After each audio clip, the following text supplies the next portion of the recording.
à présenter Annie et Marie-Joëlle. Donc, je présente Mélisse, qui est chargée de Mhm. la coordination du mois du livre et chargée de communication régionale. Donc, pour nous travailler ensemble sur la 3e édition, qui est vraiment faite par les professionnels et l'interrelation entre libraires, bibliothécaires, auteurs, autrices, acteurs de la vie littéraire. Et donc, nous, on a un peu un rôle d'orchestration de tout ça à vos côtés pour voir cet événement, vers le public avec vous. Ça va vous faire un petit peu les choses concrètes qu'on a mis en œuvre. On a déjà mis en œuvre dans les éditeurs. Voilà, notre projet qui est en cours. Excuse-moi Xavier, a priori on t'entend pas très bien. Je sais pas si peut-être le casque, ou si tu peux monter le volume. Est-ce que vous m'entendez mieux là? Un peu mieux. Non? Vous m'entendez mieux? Faut que tu parles fort. De toute façon, Gwenaëlle Agral est au courant de ce que je raconte, parce qu'elle était là la fois dernière. Donc c'était juste pour redire quelques mots sur le sens de cette action Mois du livre en Bretagne. Donc ce sera la 3e édition cette année et qui vise à mettre en relation les acteurs de la chaîne du livre pour créer comme ça des collections de travail sur le long terme, mais aussi dans l'événement pendant cette période-là, pour aller vers les publics en valorisant un peu tout ce qui se fait, parce que le livre c'est fait de rapport au lointain, mais aussi aux proches, et ce qu'on veut mettre en avant dans cette question de circuit court, hein, qu'on veut travailler dans toutes ces exceptions. Et donc voilà, il y a eu quelques rencontres qu'on a déjà eues dans les départements, et on a un appel à projet qui est en cours, qui va bientôt se clore. Et cette rencontre technique, hein, c'est pour faire un petit peu un point sur les questions de rémunération des auteurs-autrices qui sont centrales, pas que ce soit un frein dans vos projets. Donc c'était l'idée de rendre ça le plus fluide possible en vous donnant des informations concrètes sur cette technicité très, très riche, on va dire, on ne va pas dire complexe, consiste à payer un auteur et une autrice, sachant que les auteurs et les autrices ont bien besoin d'être payés, parce que c'est l'actions qui, comme ça, leur sont essentielles pour leur subsistance. Voilà, bah, écoute Mélisse, je te laisse prendre la parole pour dire un peu plus. Merci. Oui, on va enchaîner. Donc en effet, on a proposé pour cette 3e édition un petit cycle de webinaires pour vous accompagner sur notamment le montage de projets.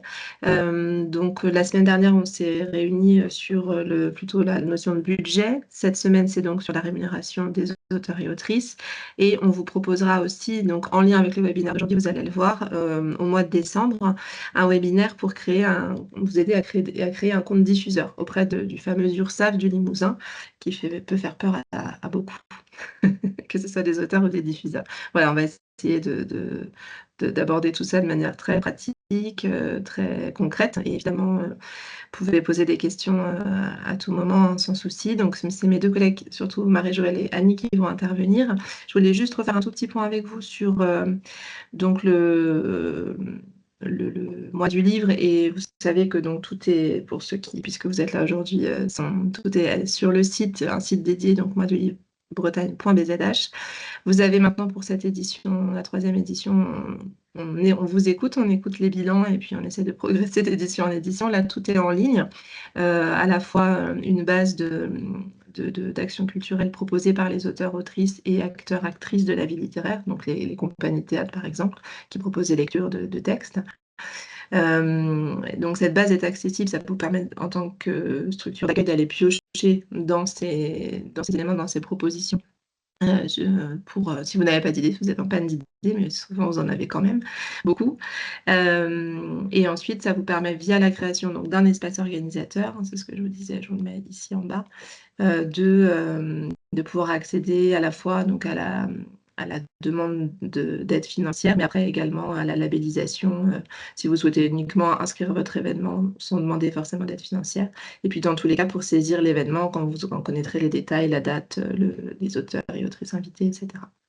Voilà, mais je pense que là maintenant, le programme d'aujourd'hui étant quand même suffisamment chargé, on peut peut-être, je vais peut-être laisser la main à mes collègues. Donc, je ne sais pas laquelle des 2 souhaite commencer. C'était peut-être, on s'était dit, Marie-Joëlle, qui démarre par des notions un peu de base sur les artistes auteurs, et est-ce que ça peut impliquer? Tout à fait Maëlys. Bonjour à tous et bonjour à toutes. Est-ce que vous m'entendez bien? C'est parfait.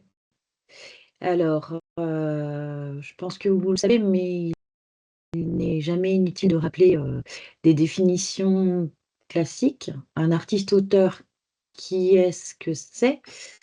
En l'occurrence, c'est une personne qui va créer, alors que ce soit une production plastique ou artistique ou littéraire, donc toute œuvre de l'esprit, livre, œuvre de création, illustration, scénario.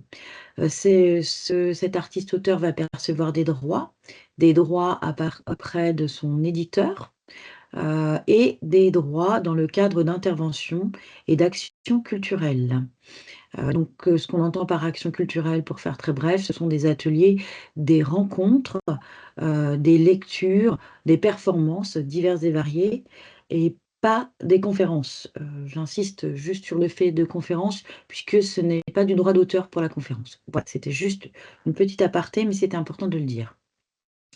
Il y a pour les artistes-auteurs 2 situations. Soit l'artiste-auteur vit pleinement de son activité et donc on parle d'activité principale, ou alors l'artiste-auteur a une autre activité et on parlera d'activité accessoire. Mais dans tous les cas, la rémunération de l'artiste-auteur se fera via une note de droit d'auteur sur laquelle Annie va revenir tout à l'heure. Donc sur la nature, de la rémunération, donc je viens de le dire très rapidement, mais il y a l'activité artistique principale, qui est, celle que peut avoir un auteur, ou alors l'activité artistique accessoire, pour les rencontres publiques, débats, pour, les lectures et autres, et c'est peut-être plus celle-là qui va concerner le mois du livre, à proprement parler.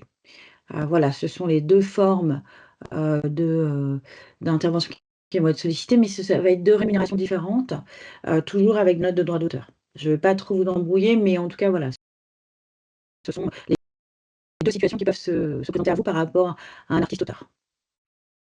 Sur sa situation à lui, hein, j'entends bien.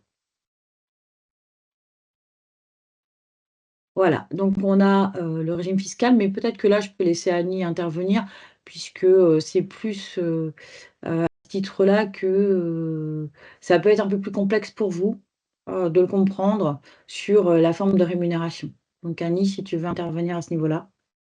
Oui, merci Mijo. Donc bonjour à tous et à toutes. Donc par rapport au régime fiscal, tout ce qu'ils déclarent et comment ils déclarent leurs revenus, si donc ils souhaitent juste inscrire leurs droits d'auteur en traitement et salaire, eh bien ils font, alors l'auteur fait une note de droit d'auteur et sera précompté, et le diffuseur versera donc les cotisations à l'URSSAF du Limousin. Donc tout est un petit peu, on va dire, synthétisé sur la diapo que vous avez en ligne. Voilà. Concernant un artiste-auteur qui aurait donc un numéro de SIRET et qui souhaiterait donc faire une facture, il déclarera ses revenus en bénéfices non commerciaux. C'est vraiment un SIRET, on dit bénéfices non commerciaux. Et donc, il vous transmettra ce qu'on appelle une dispense de précompte. Donc, vous payerez directement la facture. Et la notion de diffuseur, donc on reverra ça sur le 3e webinaire. Mais le diffuseur, lui, dans le cas d'une déclaration revenu bénéfices non commerciaux de l'artiste-auteur, il ne versera que le 1,1% diffuseur. Voilà. Donc, je peux passer peut-être à la diapo suivante. Je précise juste que le diapo sera bien sûr disponible, hein. On va vous mettre ça, vous l'envoyer, puis vous le mettre en ligne ensuite. Voilà.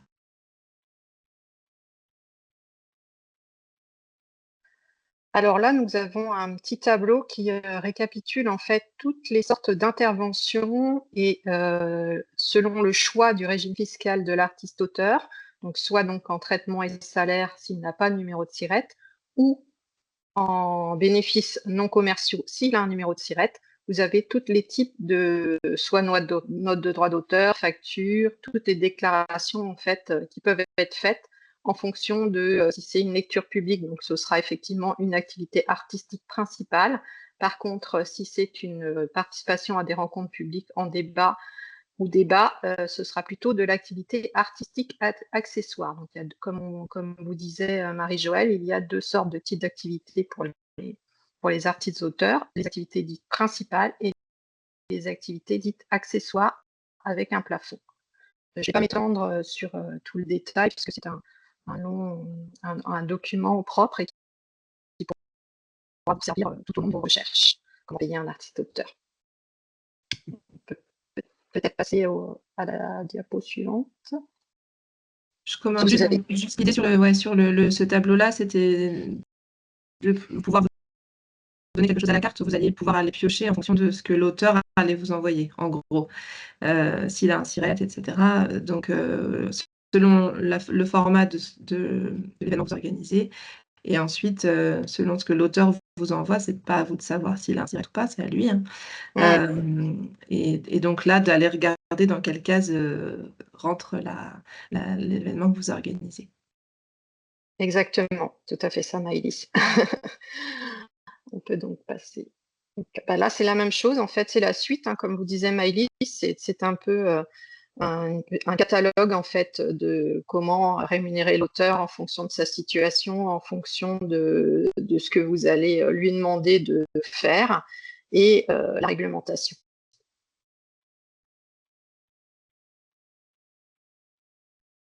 Donc là, je vous ai mis donc un exemple de droit d'auteur donc avec précompte, c'est-à-dire que quand on dit précompte, ça veut dire que l'artiste-auteur ne bénéficie pas d'une dispense de précompte. Précompte, ce sont les charges à acquitter à l'URSSAF du Limousin.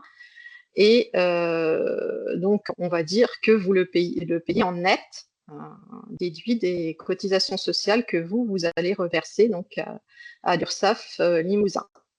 Donc vous avez obligatoirement nom, prénom, adresse de l'artiste-auteur. Une notion très importante, un élément très très important qui est indispensable en fait pour les déclarations, c'est le numéro de sécurité sociale. Et dans l'objet, vous noterez le type d'intervention qui a été fait par l'artiste-auteur. Et donc voilà, il y a les tarifs, nous les reverrons plus tard, pour respecter les tarifs de la charte des auteurs et illustrateurs de jeunesse, notamment. C'est ce qu'on utilise la plupart du temps. Et il y a des petites notions spécifiques pour la TVA, mais là, ce sera vraiment, si vous avez des questions là-dessus, n'hésitez pas à revenir vers Marie-Joëlle, qui est chargée de l'avis littéraire, qui saura vous répondre plus spécifiquement, parce que ça, c'est quand même assez spécifique en fonction de chaque type d'intervention et en fonction aussi du statut de l'auteur. Voilà. Et voici donc une note de droit d'auteur sans précompte. Donc là, pour le coup, c'est plutôt une facture qu'une note de droit d'auteur. On l'a noté d'ailleurs sur le document. Donc c'est un artiste-auteur en fait qui vous a donné sa dispense de précompte, qui vous a donné son siret d'auteur, qui correspond donc à un siret d'auteur, parce que là c'est pareil, il faut toujours vérifier.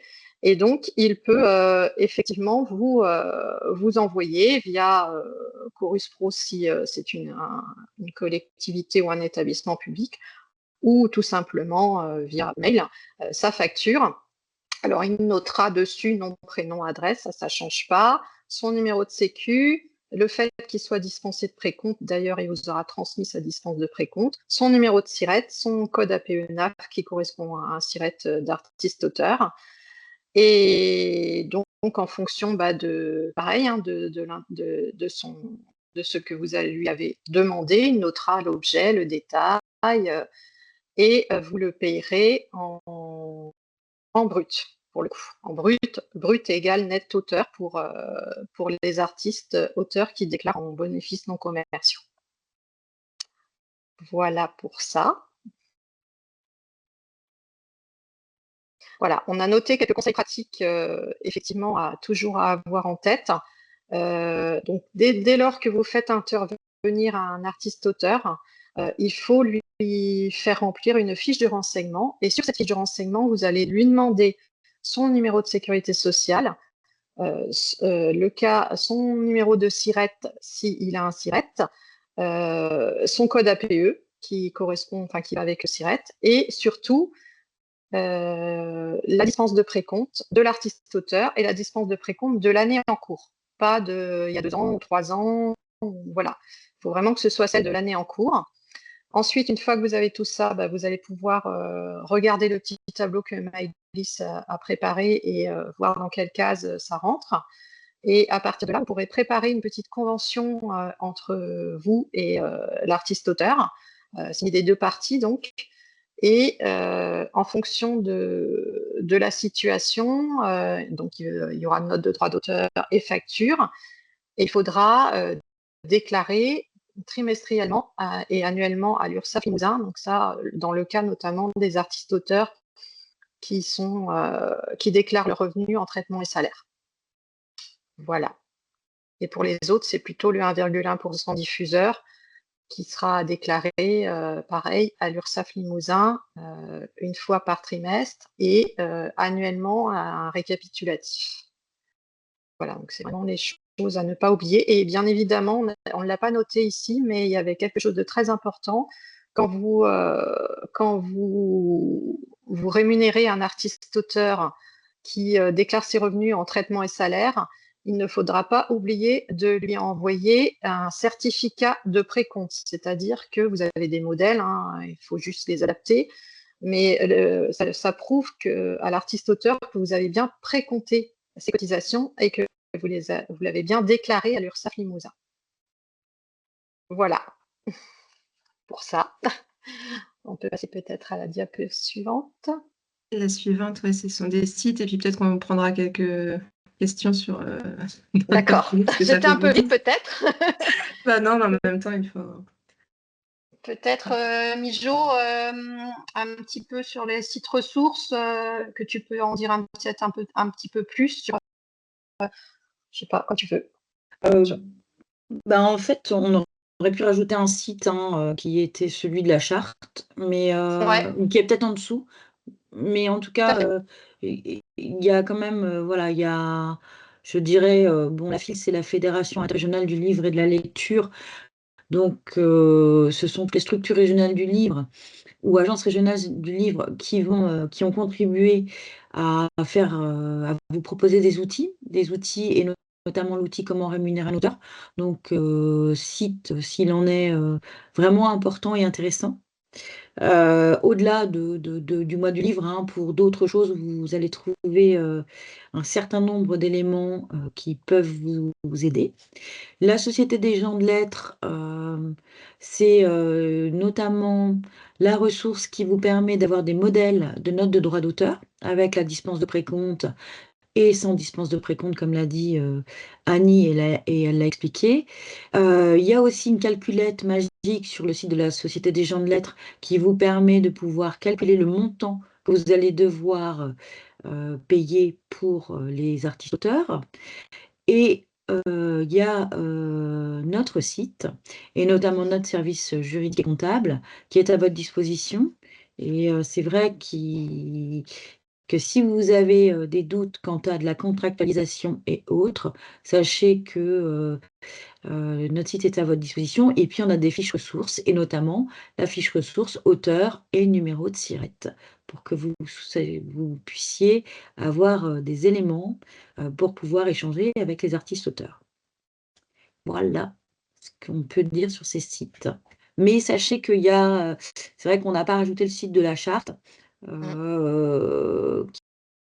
il y a aussi une calculette qui s'appelle l'outil magique et qui vous permet en fait de savoir comment calculer le brut et le net, comme l'a dit Annie. Donc, soyez pas perdus entre ces 2 notions-là, parce que c'est assez simple.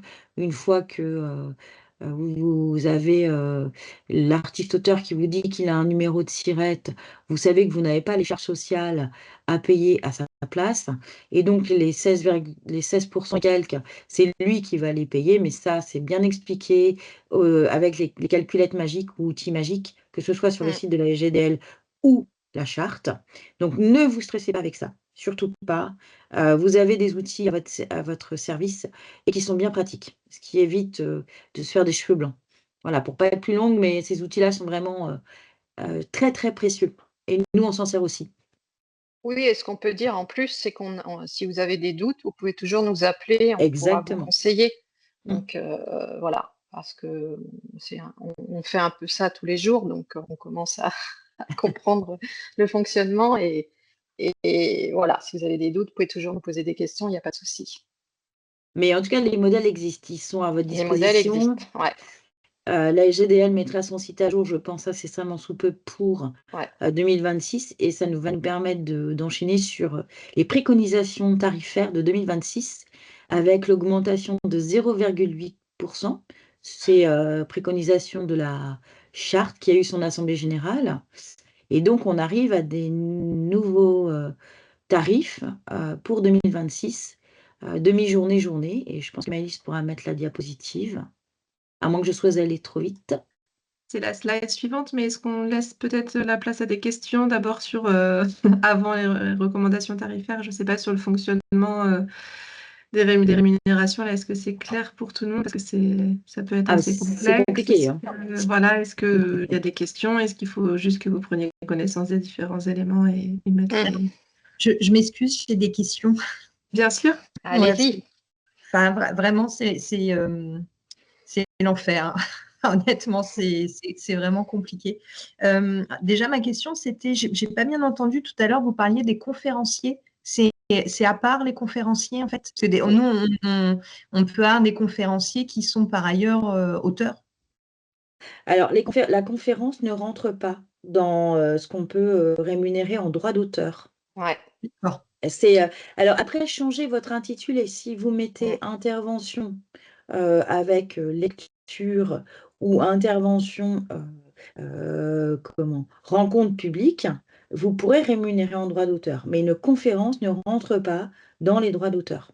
Donc, une conférence, on peut la rémunérer directement. En traitement et salaire. Traitement et salaire. Ouais. Parce que là, pour l'instant, nous, ce qu'on fait, c'est que les intervenants nous font un devis, on fait un bon de commande, ils déposent leur facture sur Chorus et voilà quoi. Oui, mais ils ont un numéro de SIRET qui n'est pas un numéro de SIRET d'artiste-auteur. C'est différent. D'accord. C'est pour ça. Là, on parle vraiment de l'artiste-auteur. Hein. Okay. C'est pour ça que Maëlys précisait, et elle avait raison. Vous pouvez vérifier, et Annie aussi peut vous renseigner là-dessus, moi aussi. En fait, le numéro de SIRET de l'artiste-auteur est un vrai numéro de SIRET d'artiste-auteur. Ce n'est pas un numéro de SIRET d'association ou un numéro de SIRET d'entreprise. Et ça se vérifie. C'est pour ça que...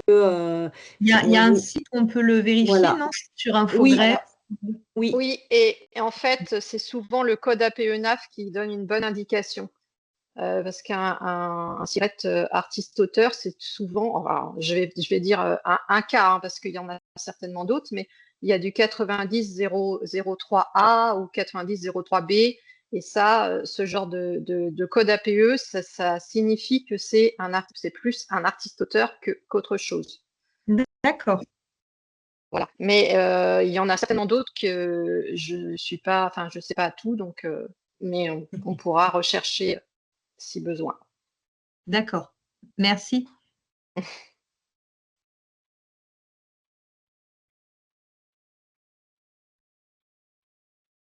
Est-ce qu'il y a d'autres questions? C'est le moment, ouais. Ça peut être aussi des cas particuliers. Ah, je vois que Michel a à nouveau un problème de son, comme la semaine dernière, mais essaie de poser une question néanmoins. Eh bien, Michel, je vais faire comme la semaine dernière. Peut-être peux-tu te déconnecter et te reconnecter? À tout de suite. Est-ce qu'entre-temps, il y a d'autres questions? Ça peut être aussi des partages d'expériences ou d'interrogations, de problématiques auxquelles vous avez pu être confrontés au cours de vos actions et que vous voulez... Alors, si je peux ajouter, Maëlys, moi j'ai eu un cas particulier qui est intéressant pour le coup à partager. C'est un artiste-auteur en fait qui avait effectivement un SIRET et qui avait une dispense de précompte, mais qui ne souhaitait pas utiliser donc sa dispense de précompte et son SIRET. Donc, on a été obligé de faire en traitement et salaire et donc de le payer en net. Donc, voilà. Donc, il y a vraiment des cas un peu particuliers. Donc, pas toujours simple. Oui. Oui, Michel. Juste pour rebondir sur ce que vient de dire Annie, c'est vrai que c'est quand même les auteurs qui doivent normalement vous dire, hein, c'est eux qui qui doivent vous donner les informations. C'est pas aux diffuseurs de savoir si ils ont un tiret, et comment ils déclarent leurs propres revenus. Hein. Alors, les auteurs et autrices présents, notamment Gwen, va me dire bah, merci, mais c'est vrai que c'est aussi censé être dans votre intérêt de pouvoir connaître un peu les différents régimes, quoi. Michel, du coup, puis après Catherine. Oui, ma question était quand l'artiste-auteur fait une facture en direct, j'ai vu qu'il y avait quand même une partie à verser à l'URSSAF, 3,40 € sur votre exemple. Ça veut dire que la structure ne peut pas faire l'économie de s'inscrire à l'URSSAF Limousin. Alors, c'est une vraie question, Michel, Mm. en fait. C'est l'objet un petit peu aussi du prochain webinaire en décembre, parce que la situation du diffuseur, la structure, elle est, enfin, on n'avait pas trop envie d'aborder. Enfin, c'est un petit peu complexe de vous répondre comme ça, parce que Je peux un avoir une réponse diffuseur, plus tard, il y a pas de normalement, problème. oui, on y répondra en décembre. Mais voilà, en tout cas, il est recommandé, il est souhaité, il est souhaitable que par rapport à simplement je dirais, aux principes fondamentaux qui sont notamment l'égalité, la fraternité, la solidarité pour la France. On a un principe de solidarité en France qui fait que la formation continue est un droit pour tout le monde. Et les 3 € et quelques, ça correspond au 1,1%. Le 1,1%, c'est le droit à la formation continue pour les artistes-auteurs. Et ça, c'est un droit commun. Et donc, en tant que diffuseur, c'est ce que vous payez si l'artiste-auteur paie toutes ses charges tout seul. Donc, ce droit commun, c'est à nous d'essayer de le respecter et d'être contributeur en tant que diffuseur. Voilà. D'accord, je suis tout à fait d'accord avec ça. Moi, ce n'était pas par rapport à ce 1,1% à économiser, entre guillemets, c'est plutôt la charge comment dire, d'inscription, de suivi à l'URSSAF qui, effectivement, comme vous avez dit en introduction, fait peur à beaucoup de gens. Mais on est d'accord. Alors après, on n'est pas. Je vous dis, c'est bien l'objet du 18 décembre, c'est-à-dire que enfin voilà, le statut du diffuseur, il est un peu complexe. Et l'aborder aujourd'hui, ce serait complexifier encore plus qu'on essaie de vous expliquer, en sachant que déjà, si vous assimilez aujourd'hui les différences entre un artiste-auteur précompté, pas précompté et tout ce qu'on peut vous dire, ce sera beaucoup. Après, on abordera d'autres choses, mais voilà, c'est déjà, je pense, compliqué aujourd'hui. On a vraiment fait exprès de séparer justement la question du diffuseur parce qu'on ne voulait pas que vous puissiez mélanger en fait toutes les notions. C'est vraiment fait exprès, donc voilà. Très bien, merci. Et dans l'idée de l'appel à projet Mois du Livre, la première étape, c'était pour nous que vous puissiez calculer votre budget avec la bonne rémunération d'auteur. Et ensuite, la déclaration se fera de toute façon et le versement auprès de l'URSSAF dans un second temps après l'événement. Donc, voilà. Catherine, vous aviez levé la main et puis Gwen ensuite. Oui, rebonjour. Juste une question, alors 2 en fait. Il y a des fois, il y a des auteurs qui font des notes d'honoraires et qui ne mettent pas leur 1,1%. Et deuxième question, il y a un autre cas de figure auquel moi je suis confrontée et donc qui n'est pas forcément très courant. C'est quand un auteur gagne suffisamment, il a un SIRET, il a une dispense de précompte, mais il a aussi, il met de la TVA à 10%. Et du coup, voilà, c'était un cas que je connaissais pas, que j'ai eu là. Et donc, en effet, il peut y avoir de la TVA quand l'auteur est plutôt connu. Alors, pour rebondir sur ce que vous venez de dire, tout à fait, quand un artiste-auteur gagne suffisamment, il peut très bien être soumis à la TVA. On avait effectivement fait exprès de ne pas évoquer cette situation pour ne pas complexifier la chose, mais c'est tout à fait vrai. Et malheureusement, c'est vrai que c'est un coût qui n'est pas négligeable donc, pour une structure à payer. Mais là, pour le coup, s'il est soumis à la TVA, vous devez payer la TVA. Et dans le cas d'une note d'honoraires, c'est souvent parce qu'eux, ils n'y pensent pas de mettre sur leur note d'honoraires qu'il faut payer le 1,1% diffuseur. Voilà. Il y a Après, il y a un comment autre cas aussi, Catherine. Il y a un autre cas qui peut se poser et je l'ai eu. Je l'ai eu notamment avec des artistes-auteurs qui sont en Bretagne. Et c'est des artistes-auteurs qui sont auto-entrepreneurs. Ça Ah oui, arrive aussi. j'ai eu ça aussi, mais donc oui. du coup, c'est Voilà. encore un autre C'est pas un statut. siret d'auteur. Mais dans ces Et du cas-là, coup, si vous voulez, il n'y a pas peut le pas y avoir. 1,1% diffuseur. Ben non, parce Parce qu'il n'est pas, que, en fait, il n'est pas artiste-auteur en tant que tel. voilà. Mais il va quand même toucher des droits d'auteur de la part d'un éditeur. Il sera rémunéré avec des notes, avec une facture qu'il établira lui, mais son statut sera auto-entrepreneur. Voilà. Mm. C'est un autre cas, hein, mais il y a des exceptions un peu partout. Enfin, voilà, c'est toujours. Mais normalement, un artiste-auteur ne devrait pas pouvoir être auto-entrepreneur. Mais ça dépend, encore une fois, des départements.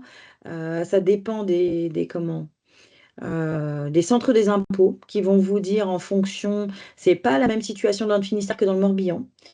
Voilà, et même d'une ville à l'autre, c'est pas forcément la même situation.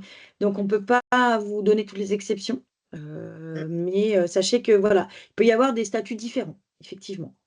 Là, on était dans le général, là. Les cas les plus courants, en fait. Je note vos questions hein, pour pouvoir alimenter le PowerPoint et élargir un peu les documents. Gwen, du coup? Ouais, merci. Merci pour toutes ces explications. Je voulais juste alors vous rassurer, si nous, en tant qu'artistes-auteurs, on est capable de créer notre numéro de tirette, de se débrouiller avec l'administration de l'URSSAF Limousin, qui est vraiment un gros pot de cul, pour parler poliment. Je pense que vous, en tant qu'accueillant de nos activités d'auteurs, vraiment, vous allez y arriver. Ne vous tracassez pas. On passe tous et toutes par ce chemin de croix, vraiment, je vous assure. Et puis le paiement des cotisations sur de l'argent qu'on n'a pas encore touché aussi, ça peut être un vaste sujet. Donc voilà, je voulais vous rassurer pour ça. Et puis vous dire qu'on est tout à fait, enfin pour ma part en tout cas, je collabore vraiment avec les structures qui m'accueillent parce que je trouve ça important aussi de se coltiner les tâches administratives. Deuxièmement, pour tout ce qui est cas particulier, effectivement, Marie-Joëlle fait très bien de le souligner. Ça avait été l'objet d'une conférence, d'un atelier qu'on avait suivi, si je me souviens bien, à Rostrenin, avec les gens de la SGDL, notamment, qui déplacent et qui sont vraiment hyper précieux à écouter et à suivre dans leurs explications. Donc là aussi, franchement, moi, j'avais trouvé beaucoup de soutien et d'explications auprès de la SGDL. Et puis auprès de Livre et Lecture en premier, d'ailleurs, toujours. Donc voilà, il faut être positif et se dire qu'effectivement, selon les administrations locales, ça change. Pour le coup, la SGDL enjoint vraiment les artistes-auteurs à ne pas être auto-entrepreneurs pour leurs activités. Voilà, parce que c'est vraiment pas le statut idéal. Alors après, il y a un système aussi, socio-économique, qui est mis en place par notre gouvernement, qui se réduit d'année en année. Là, on a vu une participation aux caisses de retraite et de sécu, c'est juste exponentiel. Mais bon, voilà, on va continuer notre chemin et puis en parler autour de nous. Ils avaient fait un petit fascicule, là, que je n'ai pas sous les yeux, mais il s'appelait Mes droits, etc. Je vais vous le retrouver, je vais vous citer. C'est un fascicule qui explique justement toutes les situations pour les auteurs, artistes-auteurs, pardon, qui est très précieux. Voilà, merci de votre attention.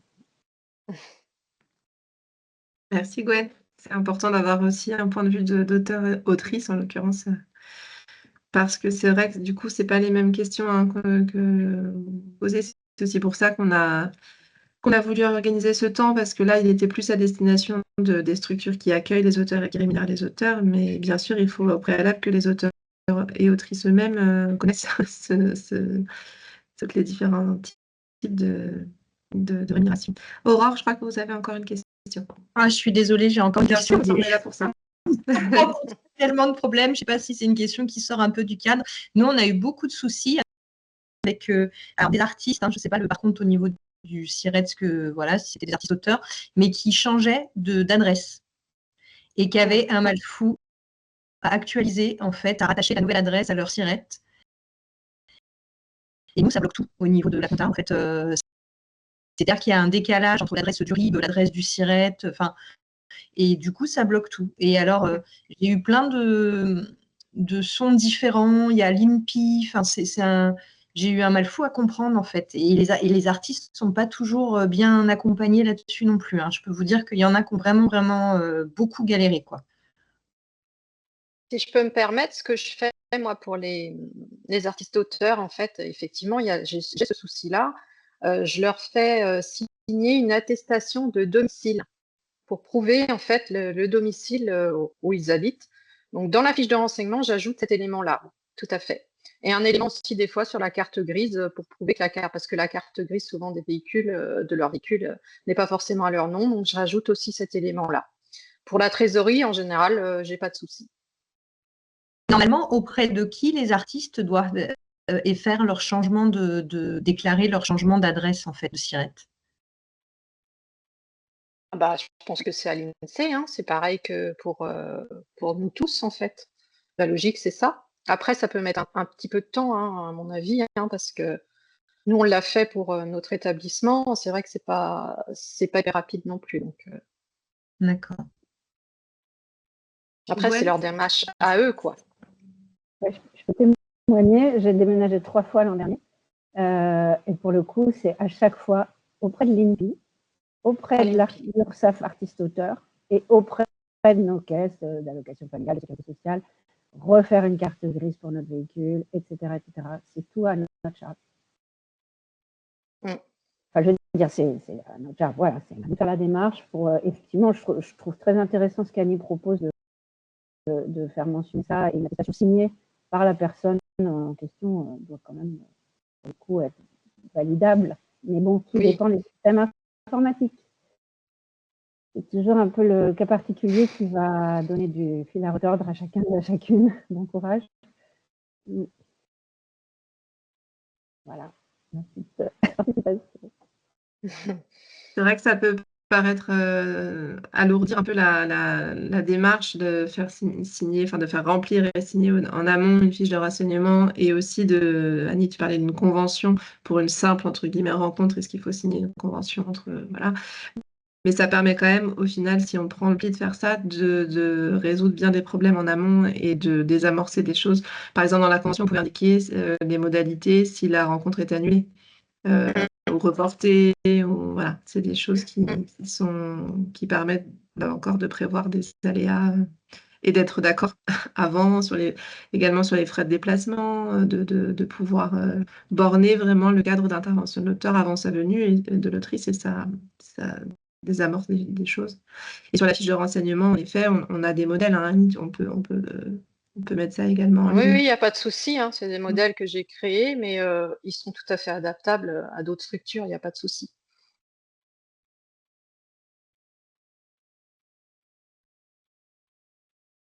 Il y aurait d'autres questions avant qu'on passe aux recommandations tarifaires?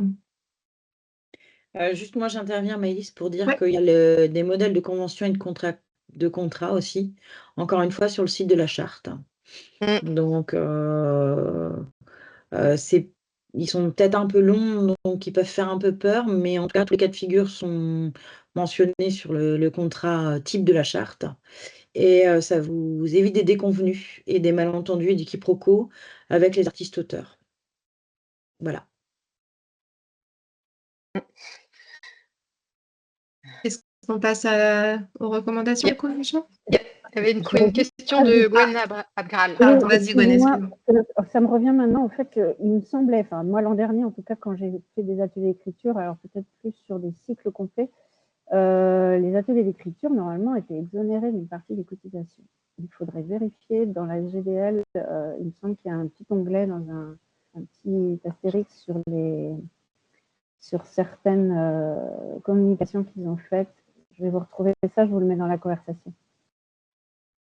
Ouais, parce que je ne sais pas moi, pour ma part. Mais après, Là. c'est nous en tant que. C'est quand on est en dispense de précompte et qu'on facture nous-mêmes. Donc, je vais vous préciser Ah ça. oui, ah oui, oui, Ouais. oui, c'est Ouais. différent, effectivement. C'est différent. Donc, c'est pour ça que sur les ateliers d'écriture, c'est vraiment spécifique. Je vous retrouve ça. Ça marche. Juste, pardon, une dernière petite intervention. Moi, je me suis retrouvée, on parlait d'artistes qui ont un statut d'auto-entrepreneur. Moi, j'avais fait un contrat auteur avec un artiste que je ne pensais pas être auto-entrepreneur, il ne m'en avait pas parlé. Et au final, mon administration m'a dit: «Ah mais en fait, il fallait pas», donc ça a été, le cafouillage. Donc en fait, quand, ils sont artistes, auteurs et qu'ils font une note d'honoraires, là, nous, on fait un contrat. Mais s'ils sont auto-entrepreneurs, c'est juste, devis, facture, point. Oui, Oui, bah, c'est ça. oui. On vous confirme. Mais c'est bien de le préciser, effectivement. Ouais. Et il y a des artistes-auteurs qui vont vous dire, encore une fois, qui vont passer, qui vont pas vouloir être rémunérés, eux, en tant qu'artistes-auteurs, mais qui vont demander à ce que leur association ou la structure, voilà. Et donc là, c'est la facture, devis facture de la structure qui les emploie, enfin, ou pour Mm. lesquels ils travaillent aussi. Ouais, Même effectivement, si ça c'est peut être lui, un en tant cas. Ouais. qu'artiste-auteur, qui est reçu. Mm. Voilà. Ça peut être un cas particulier, effectivement. Qu'on a eu d'ailleurs. Et qu'on a eu, c'est pour ça que je dis ça. Ouais, on va arrêter de vous embrouiller. Là, on était vraiment dans les cas, je dirais, les plus courants, ce qu'on a voulu vous montrer. Ceci dit, on répète encore une fois que nous sommes là, que ce soit Annie ou moi, pour comment vous accompagner. Voilà, s'il y avait des cas particuliers. Je te laisse enchaîner, Mijo, sur les recommandations, du coup. Voilà, alors pour terminer, on a, enfin terminer en tout cas sur les montants et autres, on voulait quand même vous informer des nouveaux montants préconisés pour 2026. Donc, suite à l'Assemblée générale de la charte qui a eu lieu cette année, donc avec le coût de la vie qui a augmenté de 0,8%, on arrive aujourd'hui à une rémunération pour une journée complète de l'ordre de 514,64 €. Avant, c'était 510 € pour 2025. La rencontre et atelier demi-journée, on était à 308,01 €, on passe à 310,47 €. La rencontre collective plateau, on était à 183 € en 2025, on va passer à 184,56 €. Et pour la lecture performance, on était à 488,01 €, on va passer à 491,91 €. Voilà, ce sont les recommandations tarifaires, encore une fois, euh, réévaluées en tenant compte du coût de la vie pour 2026. Moi, j'ai une question, Mijo, ce sont des tarifs bruts hors taxe. Ce sont Oui. oui, oui, oui. C'est-à-dire qu'en fait, quand tu vas faire ta note de droit d'auteur, c'est le brut que tu vas rentrer dans l'outil magique, que ce soit l'outil magique de la charte ou Mm. l'outil magique de la calculette magique de la SGDL. C'est ce que tu vas indiquer si l'artiste-auteur qu'il ait une dispense de précompte ou pas. Enfin, tu vas calculer le brut en fonction de ce qu'a expliqué Annie de la situation de l'artiste-auteur. Mais c'est ce montant-là que tu vas insérer. Et une petite précision sur justement, enfin, on parlait de la TVA, on en a parlé à un moment donné, donc on ne veut pas trop vous emmêler les pinceaux, mais en fait, il est vrai que si l'artiste-auteur est soumis à la TVA, le risque, c'est que non seulement donc la rémunération sera soumise à TVA, mais les frais de déplacement le seront également. Si vous remboursez les frais de déplacement de l'artiste-auteur sur sa facture quand il déclare en BNC. Voilà. Je crois que tu les as perdus, Annie. Pour C'est les juste frais de une précision. pour les frais de déplacement, je voudrais juste vous dire, ça se négocie. Attention parce que, vous avez vos tarifs à vous, en tant que structure. L'artiste auteur peut avoir ses tarifs. Donc, Pour éviter encore une fois tout malentendu, tout quiproquo ou tout problème avec l'artiste-auteur, soyez très clair dès le départ. Mm. Voilà, parce Bah, que ça peut mettre en péril un projet, tout simplement. ce que je fais, moi, justement, je le rajoute en fait sur la fiche, enfin, je note, c'est noté sur la fiche de renseignement, les tarifs de remboursement, notamment par rapport aux véhicules personnels. Donc, nous, comme on est fonction publique, moi, je prends les tarifs de la fonction publique et ils sont de suite au courant, en fait, du montant de remboursement s'ils utilisent leur véhicule personnel. C'est important, hein, parce que ça peut effectivement Mm. poser des difficultés en fait pour certains projets.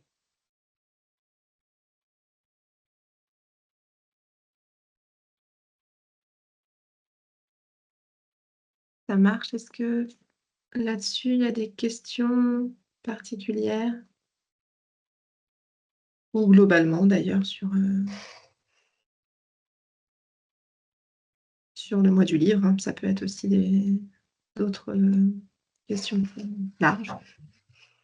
Est-ce que ça vous paraît clair ou est-ce que vous avez besoin un peu plus d'informations? N'hésitez pas, hein.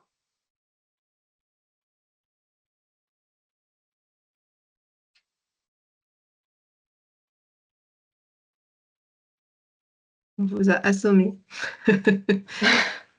On savait que, voilà, et vous saviez, je pense, en participant au webinaire aujourd'hui, que ce ne serait pas la question la moins technique, on va dire. Mais bon, il ne faudra pas hésiter à reprendre ça à tête reposée, puis surtout quand le cas concret se présentera, de devoir choisir le type de rémunération, de reprendre le diapo, le tableau, de bien regarder les cases, et puis si vous avez des questions, de nous contacter, ça, il n'y a pas de souci. Encore une fois, dans le cadre du mois du livre, ou plus largement, quand vous recevez un auteur ou une autrice.